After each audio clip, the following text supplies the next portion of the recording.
வணக்கம் மிதுன ராசி நண்பர்களே. மிதுன ராசி நண்பர்களுக்கு இந்த சார்வரி வருடத்துல வரக்கூடிய குரு பயிற்சியினால எந்த மாதிரியான பலன்கள் கிடைக்கும் அப்படிங்கறத இந்த வீடியோ பதிவுல நாம இப்ப பார்ப்போம். முதலாவதாக பாத்தீங்கன்னா குரு பகவான் பயிற்சி ஆகிறத பார்த்துருவோம். இந்த சார்வரி வருடத்துல ஐப்பசி மாசம் 30ஆம் தேதி ஞாயிற்றுக்கிழமை இரவு 9:49 மணிக்கு குரு பயிற்சி ஆகிறாருங்க. அதாவது 15/11/2020 பயிற்சி ஆகிறார். தனுசு ராசியில இருந்து மகர ராசிக்கு பயிற்சி ஆகிறாருங்க. மிதுன ராசிக்காரவங்களை பொறுத்தளவுக்கு பாத்தீங்கன்னா 7வது ராசியான தனுசு ராசியிலிருந்து 8வது ராசியான மகர ராசிக்கு பயிற்சி ஆகிறார். அப்போ குரு பகவான் 8வது ராசிக்கு பயிற்சி ஆகிறது நல்லதா அப்படின்னு கேட்டீங்கன்னா அது ரொம்ப நல்லதுன்னு சொல்ல முடியாது, மிகப்பெரிய கெடுபலன் அப்படின்னு சொல்ல முடியாது. காரணம் என்னன்னு கேட்டீங்கன்னா குரு பகவான் மட்டுமே கிரகம் அல்ல, சரிங்களா? மொத்தம் 9 கிரகங்கள் இருக்கு. 9 கிரகங்களுமே பாத்தீங்கன்னா ஒவ்வொரு கிரகத்துக்கும் தனித்தனி அந்த வேலைகள் இருக்கும். அதனால அந்தந்த கிரகங்கள் அது கொடுக்க வேண்டிய பலனை கொடுத்துக்கிட்டே இருக்கும். குரு கொடுக்க வேண்டியது சில பலன்களை மட்டும்தான் குரு கொடுக்கறதுக்கான அதிகாரம் இருக்கும். அப்போ அந்த குரு கொடுக்கறதுக்கான பலன்கள்ல மட்டும்தான் சில தொந்தரவுகள் வருமே தவிர ஒட்டுமொத்த கிரகமும் நமக்கு தீமை செய்யாது, ஒட்டுமொத்த வாழ்க்கையிலையும் நமக்கு பிரச்சனை வந்துடாது. அதனால குரு நமக்கு 8ல போகுதே, 8வது இடத்துல வருமே, மிகுந்த கஷ்டங்கள் வருமா, வாழ்க்கையில் அடிமட்டத்துக்கு நம்ம போயிடுவோமா அப்படிங்கிற மாதிரியான ஒரு பயம் எல்லாம் உங்களுக்கு வேண்டாங்க. நீங்க தைரியமாவே இருக்கலாம், சரிங்களா? இப்போ குரு 8வது இடத்துல வர்றதுனால எந்தெந்த வழியிலாம் பிரச்சனை வரும்னு பார்க்கலாம். அதே மாதிரி குரு பாத்தீங்கன்னா 8வது இடத்திலேயே ஒரு வருட காலமும் இருக்க மாட்டாரு. இதை நீங்க நல்லா கவனமா பார்க்கணும். கிட்டத்தட்ட ஒரு 7 மாத காலம் வரைக்கும் தான் இருப்பார். அதாவது 2020 நவம்பர்ல இருந்து ஒரு 7 மாத காலம் வரைக்கும் தான் 8வது ராசியில் இருப்பார். அதுக்கப்புறம் ஒரு 5 மாத காலம், அதாவது பங்குனியில இருந்து ஆவணி மாசம் வரைக்கும் பாத்தீங்கன்னா 9வது ராசியில் இருப்பார். அப்ப அந்த 8வது ராசியில் இருக்கிற போது நார்மலான பலன்களையும் முதல் 7 மாசத்துல, அதுக்கடுத்து அந்த 9வது இடத்துல இருக்கிறதுனால கடைசி 5 மாசங்கள்ல ரொம்ப அற்புதமான பலன்களையும் அபரிதமான பலன்களையும் கொடுக்கறதுக்கான ஒரு சந்தர்ப்பம் அந்த மிதுன ராசிக்காரவங்களுக்கு இருக்கதாங்க செய்யுது. அதனால நீங்க தைரியமா இருங்க, சரிங்களா? சரி, இப்போ எந்தெந்த வழியில நமக்கு அந்த குரு 8ல இருக்கிறதுனால சில தொந்தரவுகள் வரும் அப்படின்னு சொல்லி பார்ப்போம். அதுல நம்ம எச்சரிக்கையா இருக்க வேண்டிய விஷயம் அப்படின்னு பார்க்கலாம், சரிங்களா? அவ்வளவுதான். இப்ப நான் சொல்றதுல மட்டும் கொஞ்சம் எச்சரிக்கையா இருந்துகிட்டீங்கன்னா உங்களுக்கு மிகப்பெரிய கஷ்டங்கள் வராது. குரு 8ல இருந்தாலும் இந்த குரு 8ல இருக்கிறதுனால என்ன தொந்தரவு நமக்கு வரும் அப்படின்னு கேட்டீங்கன்னா, பொதுவா வேலையை எடுத்துக்குவோம். வேலை அப்படிங்கிற போது பாத்தீங்கன்னா ஒரு சில அந்த மிதுன ராசிக்காரவங்களுக்கு அந்த 8வது இடத்துல அந்த குரு இருக்கிறதுனால வேலையில பாதிப்பு ஏற்படுறதுக்கான வாய்ப்புகள் இருக்கத்தாங்க செய்யும். அது என்ன செய்யும் அப்படின்னு கேட்டீங்கன்னா, ஒண்ணு நம்மளே வேலையை விட்டு வெளியே வர்ற மாதிரி வரும். அப்படி இல்ல அப்படின்னா கம்பெனிக்காரங்களே நம்மள வேலையை விட்டு வெளியேற்றுறதுக்கான ஒரு சூழ்நிலைகள் அந்த மிதுன ராசிக்காரவங்களுக்கு அந்த முதல் 7 மாசத்துல நமக்கு இருக்கத்தாங்க செய்யுது. அப்ப என்ன பண்ணலாம் அப்படின்னு கேட்டீங்கன்னா, அந்த வேலை பார்க்கறவங்க வேலை பார்க்கிற நிறுவனத்துல ரொம்ப கவனமா இருங்க. கொஞ்சம் கவனமா இருந்துகிட்டீங்கன்னா உங்களுக்கான கஷ்டமான சூழ்நிலைகள் வராதுங்க. அதே மாதிரி கூட வேலை பார்க்கறவங்க கிட்டே இருக்கட்டும் அல்லது மேல் அதிகாரி கிட்டே இருக்கட்டும், அவங்ககிட்ட எல்லாமே நம்ம பகையை வளர்க்காம ஒருவித அந்த ஒரு ஒற்றுமைன்னு சொல்றோம் இல்லையா, அந்த ஒற்றுமையை நீங்க ரொம்ப நல்லா வளர்த்துக்குங்க. வேலையில இருந்து வர்ற இடர்பாடுகள்ல இருந்து நீங்க எளிதாவே தப்பிக்கலாங்க. அடுத்து பாத்தீங்கன்னா அந்த வேலை கிடைக்காத ஒரு சில மிதுன ராசிக்காரங்க ஏற்கனவே இருப்பாங்க. அவங்களுக்கு மட்டும் பாத்தீங்கன்னா அந்த வேலை வாய்ப்பு கிடைக்கிறதுக்கான ஒரு சூழ்நிலை உருவாகுங்க. சரி, இப்ப தொழில் அப்படின்னு எடுத்துக்குவோம். இப்ப தொழில் அப்படின்னு எடுத்துக்கிட்டா ஒரு சில அந்த மிதுன ராசிக்காரவங்களுக்கு பாத்தீங்கன்னா தொழிலை கொஞ்சம் நடத்துறதுல கொஞ்சம் தொந்தரவா இருக்குங்க. அதாவது என்னன்னா, முதல்ல இருந்து கொஞ்சம் ஸ்பீடு இருக்காது, ரொம்ப ஸ்பீடு இருக்காது. அதுக்காக ரொம்ப ஸ்பீடும் குறையாது.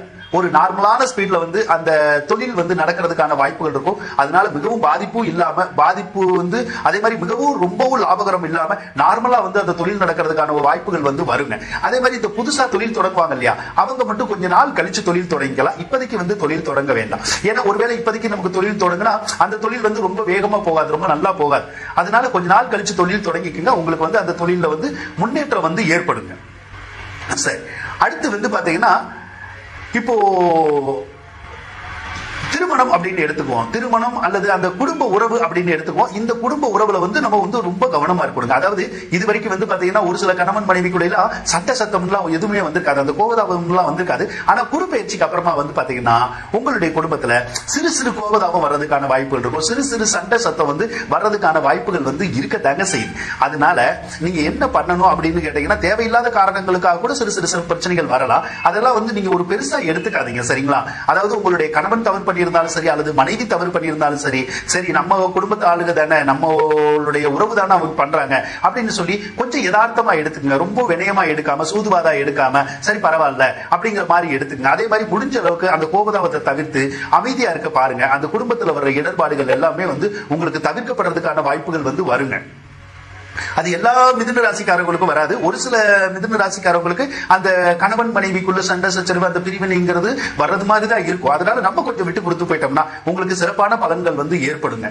அடுத்து பாத்தீங்க அப்படின்னு கேட்டீங்கன்னா, ஒரு சிலருக்கு பாத்தீங்கன்னா இந்த தகாத உறவு அப்படின்னு சொல்லுவோம் இல்லையா, அதாவது இல்லீகல் அஃபேர் அப்படின்னு சொல்லுவோம். அந்த மாதிரியான தொடர்புகள் ஏதாவது இருந்தா அவங்க கிட்ட கூட நமக்கு சண்டை சச்சரவு, அந்த பகை வர்றதுக்கான வாய்ப்பு, அவங்க கிட்ட இருந்து விலகி வர்றதுக்கான வாய்ப்புகள்லாம் கூட இந்த குறுப்பெயர்ச்சி ஏற்படுத்துங்க.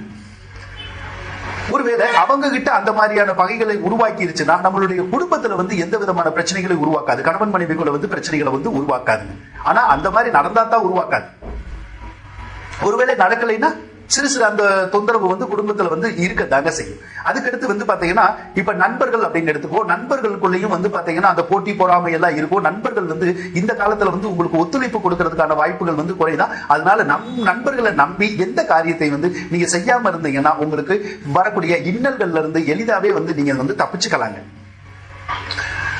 அடுத்து பாத்தீங்கன்னா, இப்போ அந்த 9வது இடத்துலயும் குரு போவார் இல்லையா. அந்த 9வது இடத்துல குரு போற போது என்ன நடக்கும் அப்படின்னு கேட்டீங்கன்னா, 9வது இடத்துல போற போது ரொம்ப அற்புதமான பலன்கள் நடக்குங்க. இப்ப 8வது இடத்துல குரு இருக்கிற போது பொருளாதார கஷ்டங்கள் வரும் முதல் 7 மாசத்துக்கு. ஆனா அந்த 9வது இடத்துல இருக்கிற போது பாத்தீங்கன்னா பொருளாதார கஷ்டம் எல்லாம் வராது. பொருளாதார கஷ்டம் எல்லாம் நீங்கிடும். அதே மாதிரி அஷ்டமஸ்தானத்துல 8வது இடத்துல குரு இருக்கிற போது சிலருக்கு அந்த கடன் காட்சி தொந்தரவுகள் வருங்க. அதே மாதிரி நீங்க பேங்க்ல லோன் வாங்கியிருந்தாலும் சரிதான், வேற வழியில லோன் வாங்கியிருந்தாலும் சரிதான், முதல் 7 மாசத்துக்கு மட்டும் பாத்தீங்கன்னா அந்த கடன் காட்சியினால தொந்தரவு, பேங்க்காரவங்கனால தொந்தரவு அப்படின்னு எல்லாம் கூட வர்றதுக்கான வாய்ப்புகள் இருக்கும். ஆனா அதுக்கு அடுத்து வர 5 மாத காலங்கள்ல பேங்க்காரவங்கனாலேயோ அல்லது வெளியில வாங்கின கடனாலேயோ நமக்கு எந்த விதமான இடைஞ்சலுமே வர்றதுக்கான வாய்ப்புகள் இருக்காதுங்க. ஒரு சிலர் மிதுன ராசிக்காரங்களுக்கு இந்த கோர்ட்டு கேஸ், வம்பு வழக்கு இந்த மாதிரி எல்லாம் கூட முதல் ஒரு 7 மாச காலத்துக்கு வர்றதுக்கான வாய்ப்புகள் இருக்கும். அதுக்கடுத்து வர 5 மாத கால அளவு பாத்தீங்கன்னா அந்த கோர்ட்டு கேஸ் எல்லாம் நமக்கு பிரச்சனை படாது. அதே மாதிரி அந்த கோர்ட்டு கேஸ்ல இருந்தெல்லாம் நம்ம வெற்றி பெறதுக்கான வாய்ப்புகளை அந்த கடைசி 5 மாசத்துல கொடுத்துருங்க. அடுத்து அந்த முதல் 7 மாசத்துல பாத்தீங்கன்னா ஒரு சிலருக்கு இந்த குழந்தையினால பிரச்சனை, கோயில்னால பிரச்சனை, நகைனால பிரச்சனை அப்படின்னு வரும். இப்ப குழந்தைனால பிரச்சனைனா என்னது? ஏதோ ஒரு குழந்தைகளை வச்சு நம்ம கவலைப்படுறது, குழந்தைகளுடைய கல்வியை வச்சோ அல்லது குழந்தைகளுடைய போக்க வச்சோ அவங்களுடைய நடவடிக்கைகளை வச்சோ நம்ம கவலைப்படுறோம் இல்லையா. அந்த மாதிரியான ஒரு சிறு சிறு கவலைகள் நீங்கிறதுக்கான வாய்ப்புகளும் இருக்கத்தான் செய்யும். இப்ப நகைனால பிரச்சனை அப்படின்னா நகை அடமானம் வைக்கிறது, நகை இந்த இடத்துல போறது, நகைகளை திருப்ப முடியாம இருக்கிறது, மீட்ட முடியாம இருக்கிறது, அதுதான் நகைனால பிரச்சனை. அதுவும் அந்த முதல் 7 மாச கால அளவுக்கு தான் வரும். அடுத்த 5 மாத காலங்கள்ல அந்த நகைனால இருக்கிற பிரச்சனை, குழந்தைனால இருக்கிற பிரச்சனை எல்லாம் விலகிடும். கோயில்னால பிரச்சனைனா என்னது? நேர்த்திக்கடன் செலுத்த முடியாது, கோயிலுக்கு சரியான நம்மளால போக முடியாது. அதுதான். அதுவும் அந்த முதல் 7 மாச காலம் தான் இருக்கும். அதுக்கடுத்து 5 மாத காலம் இருக்காதுங்க. அடுத்து பாத்தீங்கன்னா ஒரு சில அந்த மிதுன ராசிக்காரவங்களுக்கு மட்டும்தான் அந்த தொழில பிரச்சனை வரும். ஒருவேளை ஒரு சிலருக்கு தொழில பிரச்சனை வந்தா நமக்கு குடும்பத்துல பிரச்சனை வராது. ஒரு சிலருக்கு குடும்பத்துல பிரச்சனை வரும், ஆனா தொழில பிரச்சனை வராது. ஒரு சிலருக்கு மட்டும்தான் ரொம்ப ரேரா இந்த எல்லா விஷயத்திலுமே தொந்தரவு வர்றதுக்கான வாய்ப்புகள் வருங்க. ஆனாலும் நம்ம பயப்படணுங்கிற அவசியம் இல்லை. ஏன்னா குரு மட்டுமே கிரகம் இல்லை இல்லையா, மற்ற கிரகங்கள் எல்லாமே இருக்குல்ல, அதெல்லாம் நமக்கு வேலை பார்க்கும் இல்லையா. அதனால நம்ம பயப்படணுங்கிற ஒரு அவசியம் இல்லைங்க. அதே மாதிரி மிதுன ராசிக்காரங்களுக்கு பாத்தீங்கன்னா குரு பார்வை அப்படின்னு நம்ம சொல்லி இல்லையா. குரு பார்வைங்கிறது உங்களுடைய 12வது ராசிக்கு படுங்க. அப்ப 12வது ராசிக்கு படுற போது பாத்தீங்கன்னா அந்த முதல் 7 மாசத்துல கோயில்களை சார்ந்த விரயங்கள் ஏற்படுங்க. சுப செலவுகள் அப்படின்னு சொல்லுவோம் இல்லையா, அந்த மாதிரி சுப செலவுகள் நடக்கிறதுக்கான வாய்ப்புகள் இருக்கு. சுப செலவுகள்னா எப்படி? ஒரு வீடு கட்டுறதோ, ஒரு நம்ம வீட்டுல ஏதாவது விசேஷங்கள் நடத்துறது, சரிங்களா, அந்த மாதிரி சொத்து பத்து வாங்குறது, அந்த மாதிரியான விஷயங்கள்ல செலவழிக்கிறதுக்கான வாய்ப்புகள் இருக்கதாங்க செய்யும். அதே மாதிரி குரு உங்களுடைய ராசிக்கு 2வது இடத்தையும் பார்ப்பார். அப்ப 2வது இடத்தை பார்க்கிற போது பாத்தீங்கன்னா பொருளாதாரத்துல தடங்கள் வந்தா கூட, அந்த பொருளாதாரத்துல இடைஞ்சல் வந்தா கூட, பொருளாதாரத்தை சம்பாதிக்க முடியாத போது ஒரு சூழ்நிலைகள் வந்தா கூட நமக்கு அது ஒரு பெரிய கஷ்டமா தோணாது, பெரிய தொந்தரவா கொடுக்காது. ஆக பொருளாதார நிலைமைகளை ஒரு சீர் செய்யறது மாதிரியான ஒரு விஷயங்கள்லாம் நடக்கதான் செய்யும். அதனால நம்ம வருத்தப்படணுங்கிற ஒரு அவசியம் இல்லை. அதுக்கடுத்து மிதுன ராசிக்கு 4வது இடத்தை வேற குரு பார்ப்பார். 4வது இடத்தை குரு பார்க்கறதுனால உங்களுடைய தாயாருக்கு உடல்நலம் சரியில்லாம இருந்தா அந்த உடல்நலம் சரியாயிரும். அதுக்கடுத்து பாத்தீங்கன்னா உங்களுடைய சொத்து பத்துக்கள்ல ஏதாவது வில்லங்க இருந்திருந்தா, சரிங்களா, அந்த வில்லங்கு எல்லாமே தீர்றதுக்கான வாய்ப்புகள் வரும். அதே மாதிரி சொத்து பத்துக்களை பராமரிப்பு ஏற்படுறதுக்கான வாய்ப்புகள் வரும். பராமரிப்பு செலவுகள் நம்ம செய்யலாம். அந்த மாதிரி பராமரிப்பு செய்யற போது பாத்தீங்கன்னா உங்களுக்கு சொத்துல இருக்கிற எல்லா பிரச்சனைகளுமே நீங்குங்க.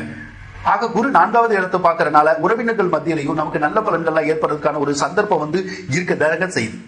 அதே போல கடைசி அந்த 5 மாத காலத்துல அதிசாரத்தின் மூலமா குரு வந்து அந்த கும்பராசிக்கு போற காலத்துல நீங்க நினைச்ச காரியங்களையும் சரி, நீங்க நினைக்காத காரியங்களையும் சரி வெற்றி பெற்றதுக்கான ஒரு சந்தர்ப்பம் வந்து வருங்க. எந்தெந்த காரியத்துல எல்லாம் நம்மளால செய்ய முடியலன்னு நம்ம நினைச்சுக்கிட்டு இருந்தோம் அந்த காரியத்தை கூட எளிதியா செய்வீங்க பாத்துங்க. அதே மாதிரி எந்தெந்த கஷ்டம் இருந்துச்சோ அந்த கஷ்டங்கள் பூரா படிப்படியா நீங்கும் பாத்துங்க. அந்த 5 மாத காலத்துல வெற்றி மேல் வெற்றி கிடைக்கும். வாழ்க்கையில அதிர்ஷ்டம் அப்படின்னு கேள்விப்பட்டிருப்பீங்களா? அந்த அதிர்ஷ்டகரமான பலன் எல்லாம் வந்து பாத்தீங்கன்னா அந்த கடைசி 5 மாத கால அளவுல வந்து கிடைக்குங்க. அதனால மிதுன ராசிக்காரங்களை பொறுத்தளவுக்கு குரு வந்து அஷ்டமஸ்தானத்துல இருந்தா கூட மொத்தத்தையும் அந்த கெடுபலனை கொடுக்கறதுக்கான வாய்ப்புகள் இல்லைங்க. அதே மாதிரி ஒரு வருட காலமும் இருக்க போறது இல்லை, ஒரு வருட காலமும் அந்த கெடுபலனை வந்து கொடுக்க போறது வந்து இல்லைங்க. அதே மாதிரி கெடுபலன்களே இருந்தா கூட நமக்கு மிகப்பெரிய பாதிப்புகள் வந்து ஏற்படாது. அந்த மாதிரி தான் இந்த குரு பயிற்சி வந்து உங்களுக்கு இருக்கும். ஆக மிதுன ராசிக்காரங்களுக்கு குரு சில சிரம பலனை கொடுத்தா கூட அந்த கடைசி 5 மாத காலத்துல அற்புதமான பலன்களையும் உங்களுக்கு கொடுக்கும் அப்படின்னு சொல்லி கூறிக்கொண்டு விடைபெறுகின்றேன். நன்றி, வணக்கம். மிதுன ராசிக்காரங்களுக்கு இந்த வீடியோ பிடிச்சிருந்தா லைக் பண்ணுங்க, ஷேர் பண்ணுங்க, சப்ஸ்கிரைப் பண்ணுங்க, மறக்காம அருகிலுள்ள பெல் பட்டன் அழுத்துங்க. அதன் மூலமா நாங்கள் வெளியிடும் ஜோதிடம் சம்பந்தமான வீடியோக்களுக்கான நோட்டிபிகேஷன் உங்களை உடனுக்குடன் வந்து சேரும். நன்றி மிதுன ராசி நண்பர்களே.